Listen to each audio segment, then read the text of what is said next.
Welcome to Spiritual Sense Podcast.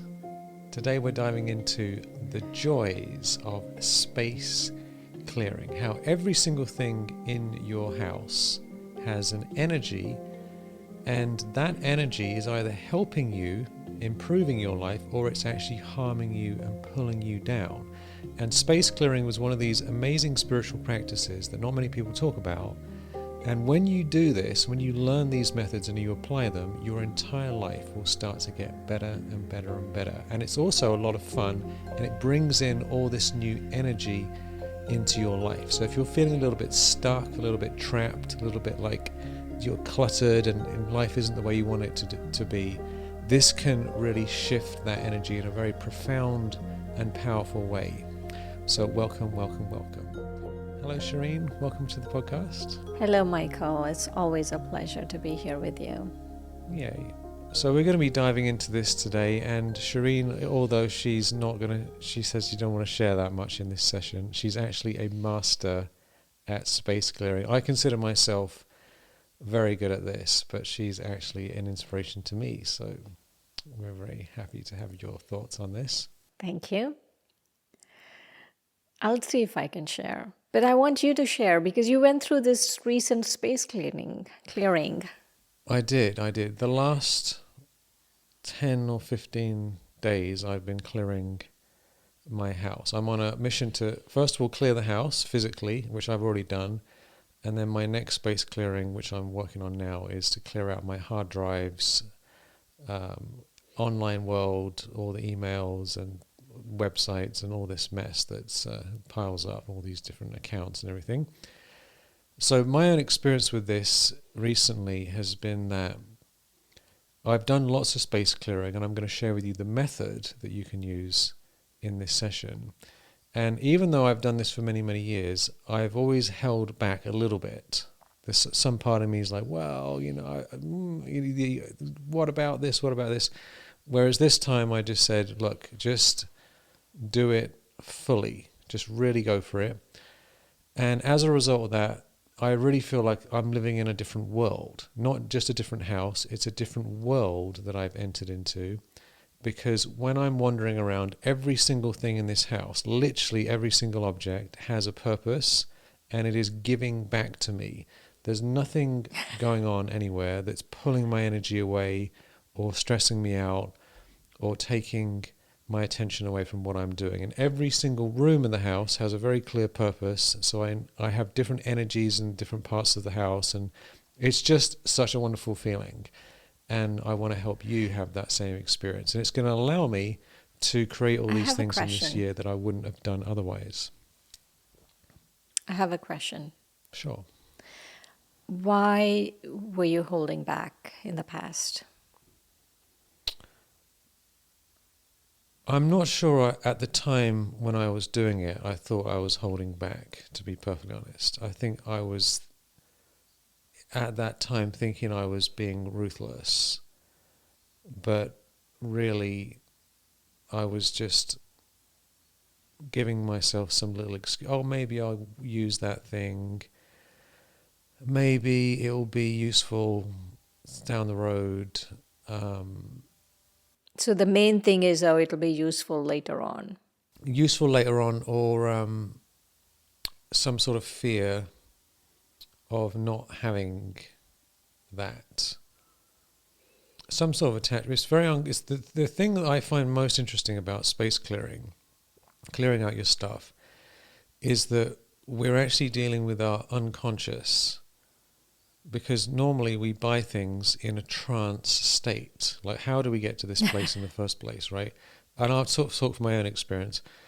So I'm going about my life, and I think, oh, wouldn't it be wonderful if I had this thing? And then I think, and then I go online and press a bunch of buttons, and stuff arrives, and I'm like, why did I even buy this? And then it sits around somewhere. And so if we think about it, all the stuff in our house, most of it has come from some sort of unconscious shopping habit. Not all of it, but a lot of it has. And so when we start going through all the objects in our house, like, what is this doing here? And what about this? And what about this? When you start looking at everything, what you're really dealing with is the unconscious. There's an unconscious choice, or there's a state of being that was going on in the past when these things appeared.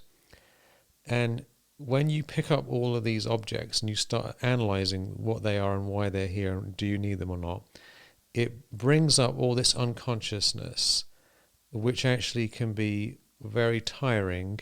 And I think we can make excuses and kind of go a bit slack and kind of space out and not do it properly, because if we're dealing with the unconscious, it's a very strange experience. I've done it so many times, but I feel it's a fascinating thing to notice.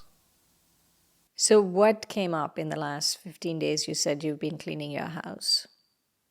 It's what the main thing that's come up for me clearing out everything is that I have been rushing around in a creative mode and not organizing things. Like when I look at pretty much everything, the reason it got there in the first place is because I was sort of somewhat in a slightly rushed state of just wanting to get something done without thinking it through properly. So then I'd buy things I don't necessarily need, or I have the extra one of it, or I have something in the garage that I could have found that I didn't know where it was, so I bought another one. My laptop is much, much worse than anything in the house, so that's another topic. What I've realized is that I need to really slow everything down and give myself a lot of time to organize and make everything nice. And it's a lot easier to do that when everything's clear and clean. Sometimes I feel that it's so important to clear out because then you can really start thinking clearly. I always tell people if I were to ask God for anything, I would ask for clarity. Because somehow the wisdom is inside us, but these physical objects and all of these things, they just clutter our mind, so we are not able to think clearly, because we have the solutions inside us for anything that's going on in our lives to get to the next stage, to get to the next level. That's true. So, What's your method for this? Because you're more ruthless than I am, actually, in many ways. Like I've called Shireen up and I've said, Shireen, how hardcore do you think I should go? I remember going through a drawer, right? I was going through this drawer. We have these junk, not really junk drawers, but like sentimental things and cards and all this stuff. And I was going through it, and I called her up, and I was talking about this, and she said, I was talking to her about something else, and she said, have you finished with that drawer yet? And I was like, no, there's all this stuff in it. And she's like, I would have just chucked it all out by now, And so I got to sense how ruthless it is, because normally you go through every one little thing at a time, and what about this, and what about this? And Shireen's like, look, what are you doing? Just take out the things that you want and just toss it all in the trash. And so do you want to share a little bit more about your thoughts on this? that's it. There is no method to it, really. Just toss it all out. But you know why I have confidence to toss everything out? Because I tell myself, if I need it, I will buy it again. Because for me, clarity, remember, I really feel this is so important. A clean space, a clear space equivalents clarity in the mind. It's just, I know it for a fact. That's just how my mind works. If I see clutter around, I can't think clearly. If I go into my room, there shouldn't be anything extra, anything out of the place. Not even a coaster should be extra in the room. So everything has to have a purpose, and if it doesn't, then it needs to go. And so only then can I really think clearly. So because I prize my thinking clearly, clarity over everything else, right? Clarity over a physical object, then I just let it go and say, no, I will buy it again, because for me, in this moment, thinking clearly is more important than this object. And funnily enough, I never really bought anything. Just let it go and let it go, out of sight, done. But that's what I tell myself. I'll just buy it again because this is more important. So your clarity is more important to you than anything else. So anything that is in the way of clarity's got to go. Yeah, anything that's when, and also, many people say, oh, I can give this to someone. I say no, because I don't like it if people give me their junk. I don't give, I only give things to people I especially buy for them. I never give, oh, it's just lying around, so let me give it. Yeah, I mean, you can give it to the thrift store, It someone, because people go to the give it thrift to the store to thrift buy store, stuff. but not to any person I know. Not to any person I know. The reason why is, I live in a center, and many times I've been taking care of the center for decades now. So many times in the earlier days, people used to bring stuff and say, oh, I'm moving, I don't need this, can you use this? And I'm thinking, no, like with my OCD about this, can you believe it? When people come, I used to have like the most anxiety attacks around things, right? Like too much things, like, oh my God, this is They just too come with much. I a cannot, big box of stuff. There you go. Here's a random box for you. right. And so one day, I didn't want to upset them, by saying how stressed out I am, or I didn't want to say, no, we don't want it. And many times people just leave it like at the front door or something. I decided, it's not my problem. It's almost like they put it in the trash. It's not my problem. It goes in the trash. Or it goes to the thrift store. I think in this center, we make more trips to the thrift store than anything else. Isn't that funny? All the time, I'm like, oh, this needs to go to the thrift pile. There's always a thrift pile going on. And there are people who go to the thrift store and they like buying stuff and they think they're getting a deal and, it's cheaper and, there's a big market for that. So, and people are Yeah. grateful. So clarity is more important than anything else. So that's why you do it. Right. So tell us about, apart from the fact that you're not organized, what else did you learn? I think that the reason it's a spiritual practice, this is why we're talking about this on this podcast, is that, a lot of people are minimalists and it's good to be minimal and simple for various reasons. But the spiritual side of this is beyond minimalism. It's to have a good look at ourselves and see what we're covering up by being cluttered or disorganized, or what does this tell us about ourselves on another level. And so one thing I've noticed is that I need to sit with myself in discomforting or uncomfortable feelings rather than run away from or distract myself into doing something or buying. I'm not like a shopaholic. I don't like, oh my God, I can't wait for another bag, another that's not what it. But just that this disorganized. So, what discomforting feelings did you come up with these days? There's. You have to give us juicy details, really. And it's a little bit hard to explain some of this stuff because it's more like a restlessness or a certain restless feeling that I think is causing a certain distractions, and wanting to avoid something or to fill it in with some other stuff, So I've just been, lying down and just let it go and just have meditation. And Those were a whole bunch of words without saying too much.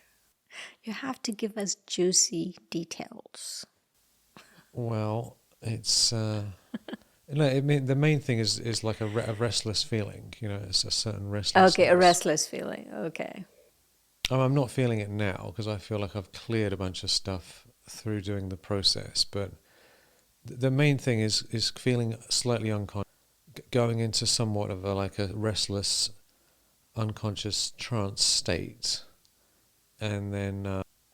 See, it's even hard to talk about this stuff, right? Because it's unconscious. This is why this is a spiritual practice. Is when we start looking at all of our stuff, and we start thinking about where we were coming from and why we bought it and what we're doing with our life and whether or not the things we have are helping us or not. It brings up all sorts of unconscious things which we don't even know what they are because they're unconscious. This is the difficult what difficulty of talking about these things is because there aren't necessarily specific words to explain things that were hidden away underneath the surface, you know. But basically, what I personally find, and the reason we're even doing this podcast about this topic, is that every single object is an energy. It has a certain frequency about it, right? Like for example, I just bought this lens, right? I actually went shopping. I got rid of a bunch of stuff, but now here's a lens, right? And why did I buy this lens? I probably don't really need it, but I'm adding it to my collection, right? Because now I'm going to be doing more videos. So I thought, let me buy this lens. This lens has a certain frequency about it, just like every other object, like this piece of paper. Because I want to do videos, I have bought this lens, and it's going to sit over there in my like stack of lenses. Like I have a line of them. And this is going to encourage me to do more photography, right? Because it's a cool lens I didn't have before. More videos. But there are so many things in our houses that have no purpose, no valuable purpose connected to them, that they were bought at a previous time, in a previous state, with different relationships, with different situations, and they are to do with the past, and they were useful maybe at that time, but they're completely irrelevant now, and they're just sitting around. I was actually shocked to find that I had about $500 worth of supplements that I haven't been having, right? I didn't need. And a lot of them had expired, right? So I went through all my supplements. I had 3 cupboards full of supplements, and I went through every single one, and I looked at the expiration date, and I tossed tons and tons of them out. And at least $500 worth of supplements. And I'm like, what are these doing? They're just being stored in the cupboard. And the amount of just random junk or jars of like nut butters that had like a tiny bit at the bottom of the jar at the back of the cupboard, and all that stuff is out. So I was most surprised to see how much actual just complete junk I had stored in my cupboards. So food is easy to get rid of because it's once it's expired you can chuck it out. But then there's clothes that I don't like wearing, so I got rid of those. And loads of papers. One of the hardest things for me is like I have all these notes that I make because I'm a creative person. All these notes and all these things. I have these stacks and stacks and stacks of notes that I've written for like years and I've kept. And I just chuck them out. If it's supposed to happen, I'll think the idea again. I don't have to have it written down on a piece of paper in a folder somewhere. So this is what I mean about the unconscious, is we start looking at everything, and some of this stuff has like messages to ourselves or old journals or notes from other people or cards from people or whatever it is, and none of that is relevant to our life today. So it's much better just to be done with it, because that then frees up all of the negative energy that's connected with it. It really releases a lot of stagnant energy that is just stuck, because every time we see something and that thing has some connection to the past, we're kind of pulled back into some version of ourselves that happened previously.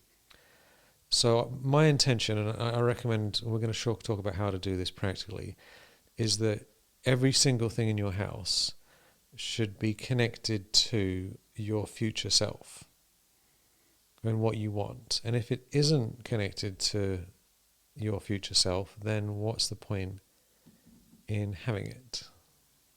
So, but Michael, some people live with other people. Yeah,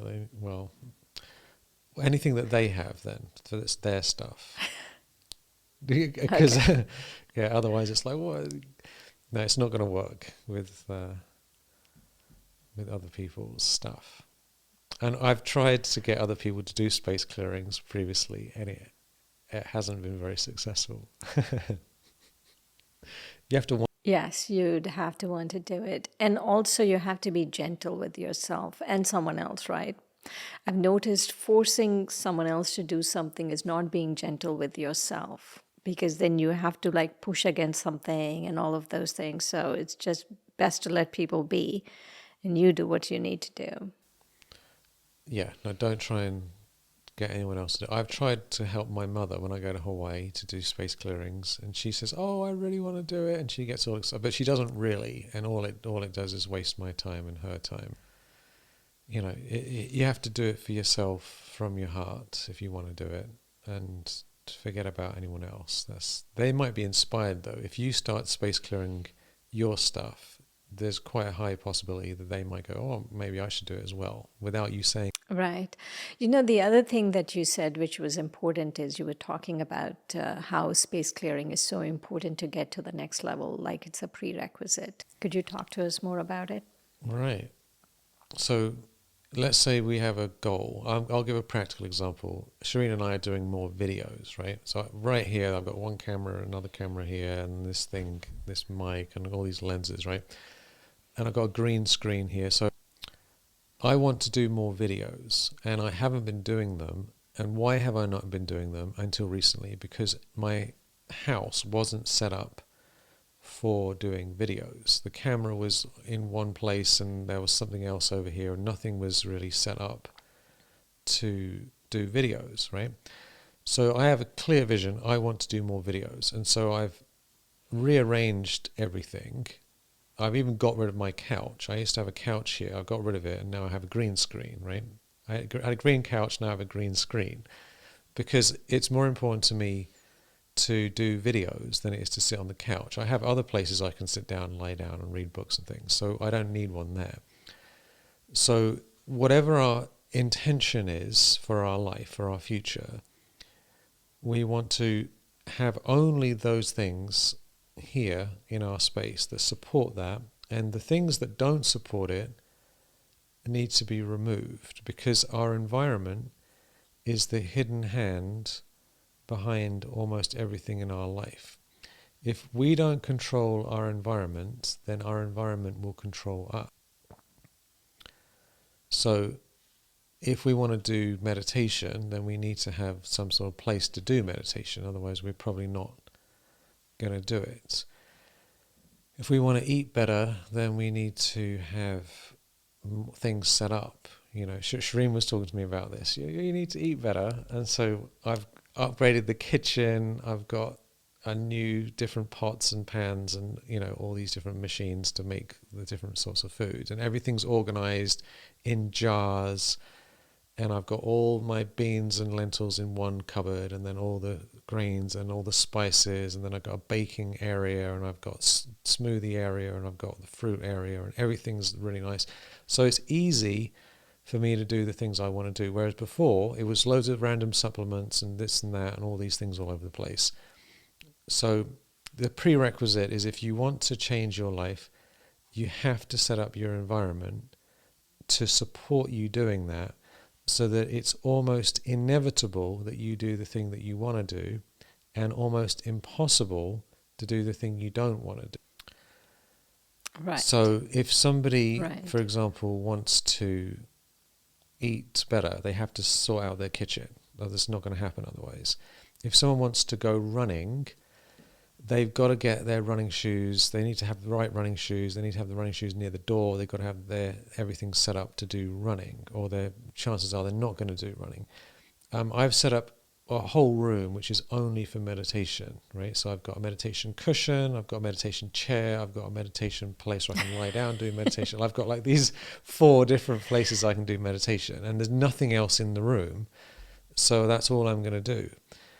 So that's the prerequisite. Whatever you want to do, set the environment up so that that is basically the only thing that can happen in that area. And everything that isn't connected to that, just get rid of it. Or right, getting rid of things is really important.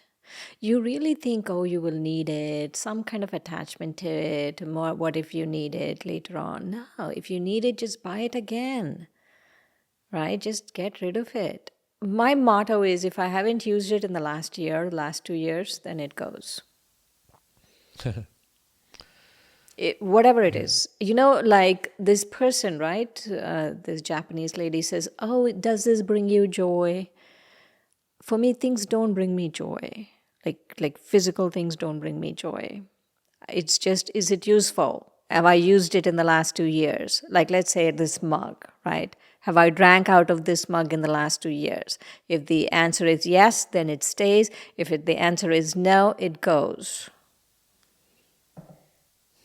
Yes, well, that's certainly a simple way of doing it, isn't it? But I So think we'll it keep this should one bring because you I'm some drinking sort out of of it. benefit, as because but we'll talk about that in a moment. How do you actually go through all this stuff? So let's jump into this practically. So let's say, so if you want to do a space clearing, here are the steps. Step number 1 is to clarify your purpose. Why do you want to do this? What do you want to get out of it in the end? What's the end result? So do you want to do more meditation? Do you want to have more clear thinking? Do you want to be more effective in your work? Do you want to be more organized? Do you want to have a better relationship? Do you want to have improved health? Like, what do you want? Like, what's the end result? Because until you know what you want, you're not going to be able to make clear decisions on what to keep. Once you know exactly what you want and why it's important to you, then you can use that knowledge to assess all of your stuff and to see whether or not what you want is connected to your stuff and your stuff is connected to what you want. Like, is there an alignment? That's what we're looking for. Is it aligned to have the various things? Like, if I wasn't planning on doing any videos, there would be no point in me having this lens, would there? This, like, just having this sitting around is not doing me any good. If I had no intention of ever drinking any tea, there would be no point in me having this cup, right? But of course, these are obvious things, but there's much more detail. So number 1 is, what do you want and why do you want it? Once you figure that out, then you're going to go through all of your stuff, right? And this, frankly, I always tell myself, oh, it's only going to take 2 or 3 days, right? And it doesn't. It takes about a week or 2 weeks, right? But I tell myself in my head, I can do this all in a day. I'll do it all today and it'll all be done, right? And I'm lying to myself, but at least it gets me to do it. So that here's the way to do it. And Marie Kondo, who came up with that book, The Magic of Life-Changing Magic of Tidying Up, she says something that's very, very useful for this, is to do your clearing in categories, not to do it randomly. Because if you think, okay, what's this piece of paper? What's this cup? Right? Then you're jumping from different categories and it stresses you out and it takes too much pressure. So she recommends, and this is what I do, is to do it in order of easiest to hardest. So for most of us, the easiest thing is clothes, right? So what you do is you gather all of your clothes, right? You might want to wash your clothes so they're all clean, right? All of your clothes, including your coats and scarves and gloves and bags and whatever else. Get all of it from all the cupboards and wherever else you have them, and put them all on a bed or put them all on the rug or whatever. So you have absolutely everything together, that entire category of clothes and anything to do with clothes. And then you go through it and you say, okay, is this helping me to fulfill my purpose? This thing, right? If the answer is yes, then you put it in the keep pile. And by the way, this method can be, have I used this recently, or does it spark joy? That's something that she recommends. Does it spark joy? Some people, they don't find that their clothes necessarily spark joy. But if you don't like wearing something, it doesn't fit and you don't enjoy it, then get rid of it, right? What's the point in having it? So what I personally do is I say, all right, I just pick it up and I feel into it. Does it bring me any amount of joy? I mean, if it stresses me out, it's got to go. Like, if any amount of stress is out, right? But is this something I like to wear? Does it feel good? And yes, I put it in the keep pile. If it's no, I give it to charity. And if I'm not sure, right, and I might need it in the future, I'll put it in like a storage box. And this might seem like a cheat in some way, but actually it's a quite effective way to not spend too long thinking about this stuff. I decided I only wanted to have 33 items of clothing. which Shireen thought was a little bit over the top, but it actually ended up more like 45 or something when I added it all up, right? So you go through all your clothes and you say, okay, based on who I'm becoming, what I want to look like, and the sorts of things that I'm interested in,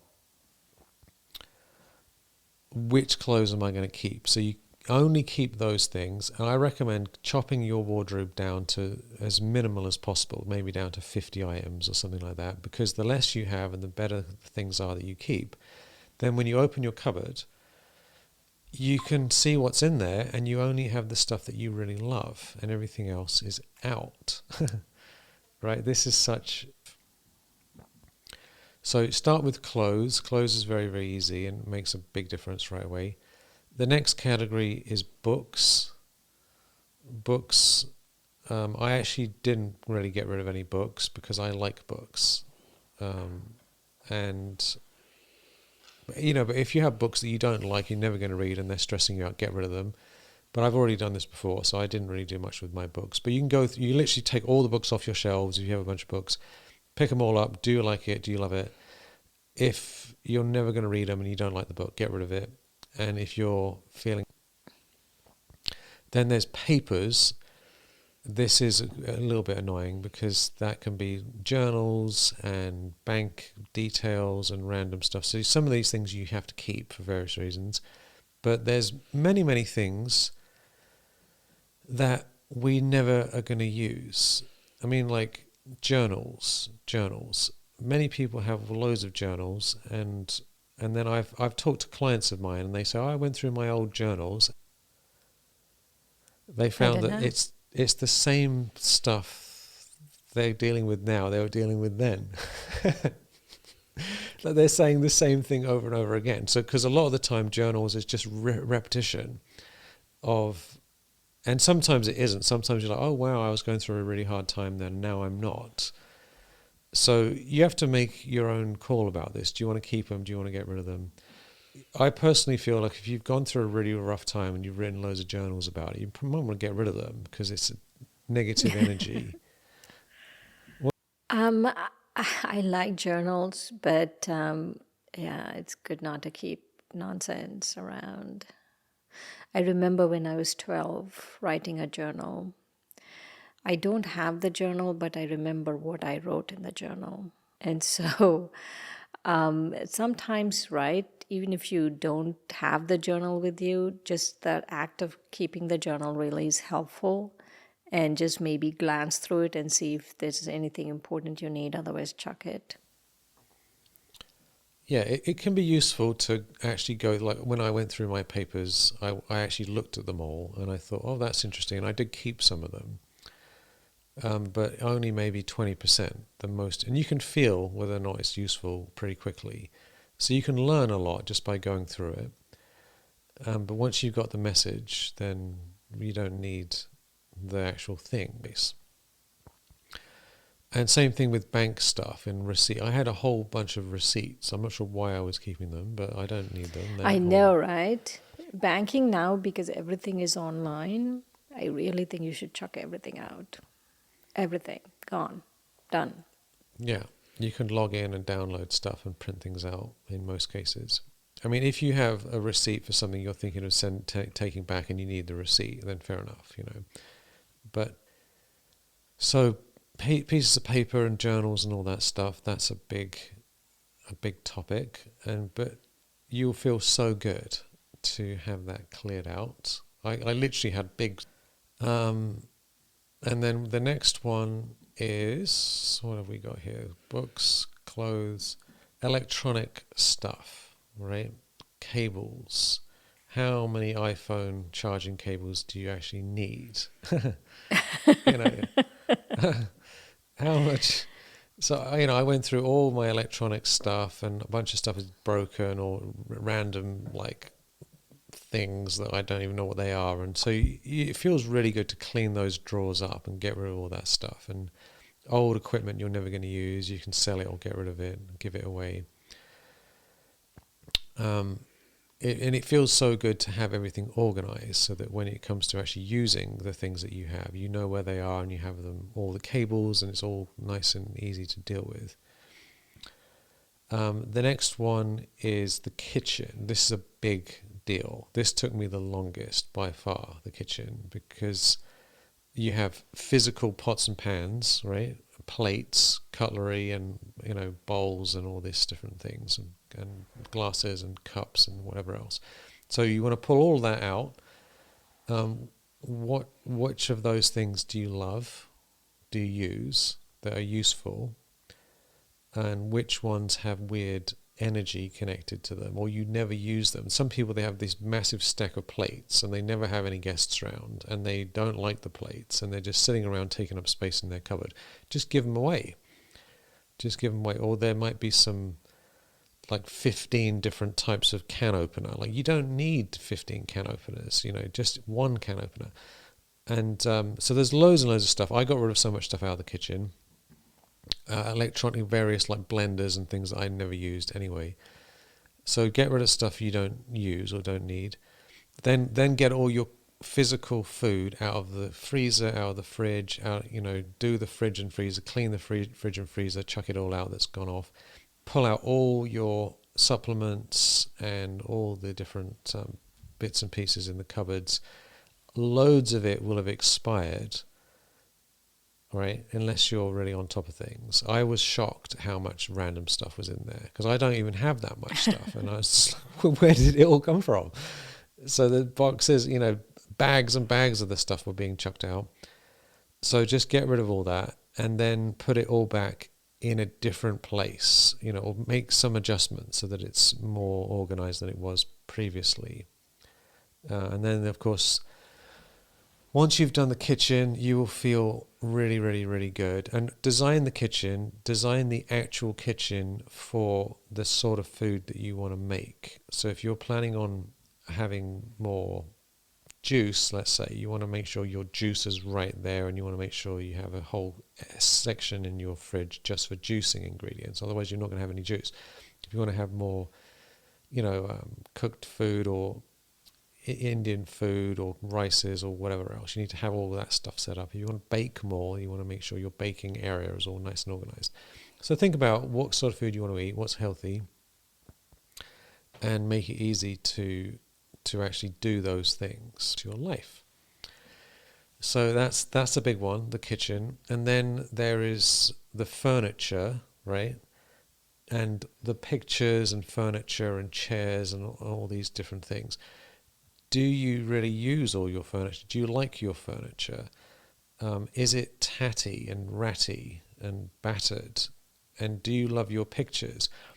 The pictures that we have on our walls are brilliant, right? I had a client once who, I think her dad was a famous artist, and when he died, they inherited like all these massive painting. It wasn't like happy art, the kind of modern art that's a little bit like big red lines, and it was abstract, but like I think based on the Holocaust or something. Like, it wasn't happy art. And they had this huge canvas in their dining room, and they never went in the dining room, right? And they're like, why don't we go in here? And it's this huge thing was right there. And so she went through her whole house and did this process, and she realized she hated that artwork, but she kept it there because it was valuable. And they decided to put it in the basement, right, just to get it out of the... And as soon as they got rid of it and swapped it out with something they actually liked, they started using the dining room and started enjoying having food together and eating together as a family, because that monstrous, massive piece was out. So you want to think, what is your artwork? Is it inspiring? Is it uplifting? You can easily get new artwork. You can give it you don't like. If you have chairs and furniture that you don't find comfortable, you don't use it, or it's clean and tidy or whatever it is, or has funny associations, just get rid of it. You can get new beds, new mattresses, all that stuff, right? I know this might cost a fair amount of money to upgrade all this stuff, but it's well worth it, because it's like having a new house, having a new life. So chuck out your It's like having furniture. a new life, really. It is like having a new life. It is, because then when you walk in your house, it's like you have entered into a different dimension. That's what it feels. When I come back here, I feel like, oh, this is a different world I've found myself. Is is every single piece of furniture in your house helping you become, or is it pulling you back into the old self? You know, like let's say someone wants to stop watching TV, right? Then first thing they should do is get rid of the TV, right? Because if it's there, many people's houses are designed, they go in house and there's a massive couch and there's a huge TV. Want to watch It's TV, almost like it's the altar, right? it is, isn't it? Yeah, TV it's is like, the altar. That's what we worship. it's the way it's designed in the house, it's replacing an altar, and the whole thing is designed for the TV. Almost the whole arrangement of the house. You come in, and what's the center of the house is the living room, and what's in the center of the living room is a giant television. So if you want to watch TV all the time, fair enough. But if you don't want to stop watching it, then remove the TV. Yeah, no, you shouldn't ask yourself the question, do you want to watch TV? What do you want out of life? Do you want something else? Then you should stop watching TV, really. You Exactly. can't say that I want something else and keep doing the same thing. That's right.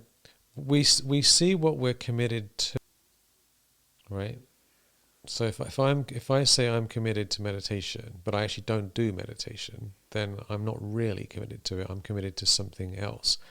So if we say I'm committed to my business or my practice or whatever, but I'm actually watching television for 10 hours a day, 5 hours a day, then I'm actually committed to TV or whatever it is. And the best way to deal with that is actually to make it impossible to do the thing that is bad for us.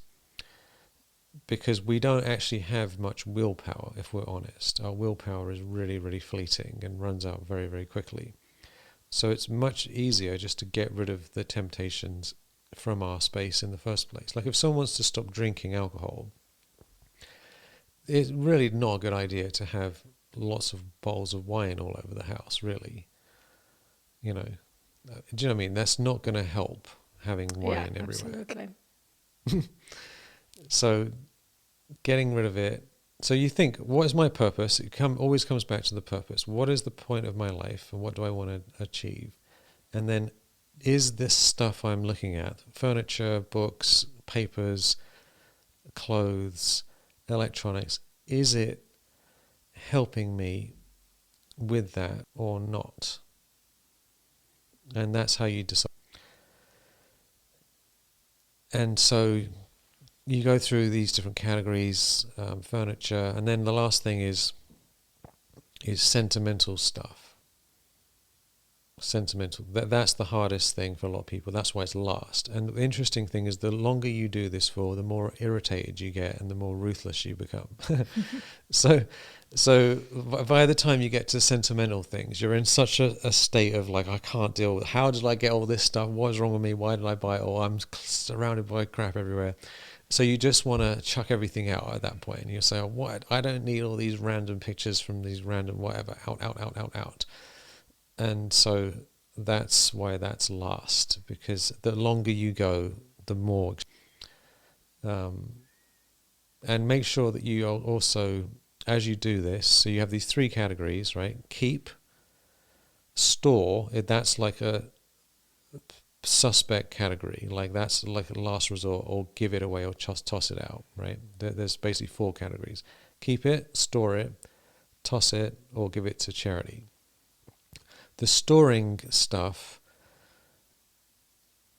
it's stuff that's probably going to end up being given away, but I just can't do it right now. But at least it gets out of the house. At least it's not in my face. So I have a garage that has stuff like that in it. Though, if it's garage, it's fine, but people's garages are so disorganized. And what I've noticed is people actually rent storage facilities to keep their stuff. And that's a lot of money every month for things you don't need. So you have to be a little firm with yourself. Like, don't rent storage facilities to keep it. If you're not going to use it in the last year, you didn't use it, give it to someone. Absolutely. Yeah, no, if you're renting a storage facility, then definitely chuck all that stuff out and give it away or whatever, because that's a waste of money. What I personally have done is I have a garage that's separate from the house over there, and it's sort of like a mini house. It has like windows and a nice door. It has I mean, realistically, I could probably get rid of everything in the garage, to be perfectly honest. But it's like got my second library in there, because I can't have all these books in this house. I haven't got enough space to house my library, and there's certain like cables and things like that I just don't want around that I might use. But if I'm honest, I could have someone go there and just get rid of all of it, and it'll be fine. But the reason I do that is because it's peace of mind. It makes my normal life here in this house is much easier, because otherwise I'd probably kept more stuff in the house than I currently have. So this like a halfway, and it's very organized. The garage is kind of like a house. So that's just an idiosyncrasy that I have. But definitely don't store things in a stuff. All this really adds up, right? Like if you think about it, the money, the everything really adds up. It does. I've heard some people pay like $1,000 a month or $500 a month on their storage place, and then they go. I've heard stories of this where people go through it after like maybe 2 years. They paid thousands of dollars, and then they open it up, and there's a bunch of cobwebs, and they're like, "What is this?" And it's covered in dust, and they're like, "What's going on here?" So if you do have a storage facility, you might want to go through it and just bring a big. This was fabulous. What else do you have to share with us, Michael? This takes time, and we're just coming back to, is everything in my life aligned? What's the end result? The end result, the reason for doing this, is that you walk into your house or your office, and the things that you want to do with your life are almost the only things possible for you to do. That's the end result. We want to be in a situation where what you want to do that's good for you is the only thing that you're actually really going to be able to do in your space, and all the other options are removed. Because if we have too many options, which stresses us out, and if we have too many options that are bad for us, then we have to deal with our willpower to try and overcome the desire to do those other things, which then drains our energy, and then we're having to deal with conflict within ourselves. So if you just get rid of all that stuff, then your higher purpose in life comes to the foreground, and you just get on with your life, and everything else is out. So you're doing yourself a huge favor by doing that. 10 times easier. And it's easier to clean, it's easier to tidy, it's easier to it. And on top of that, you'll also face yourself and have to deal with whatever caused the things to be created in the first place. Like, what was the reason that the clutter showed up to begin with? You get to look at that and find a way through it so it doesn't keep happening. So I feel great. Yeah, and that's all you need to do. It's going to take about, depending on how big your house is, somewhere between 1 week and a month, actually. All right. So the blessing for this space clearing: serenity. Your heart has grasped the true meaning of love, which brings a stillness to you. The soul, amidst life's challenges, you've discovered your strength. Your friendship with God fills you with joy as His gentle guidance preserves your tranquility. Yay. Thank you. Thank you, Michael. It's my pleasure. Lots of love and blessings, and wishing everyone fun and games with your space clearing. Even if you do a little bit, you'll feel the difference. Om Shanti.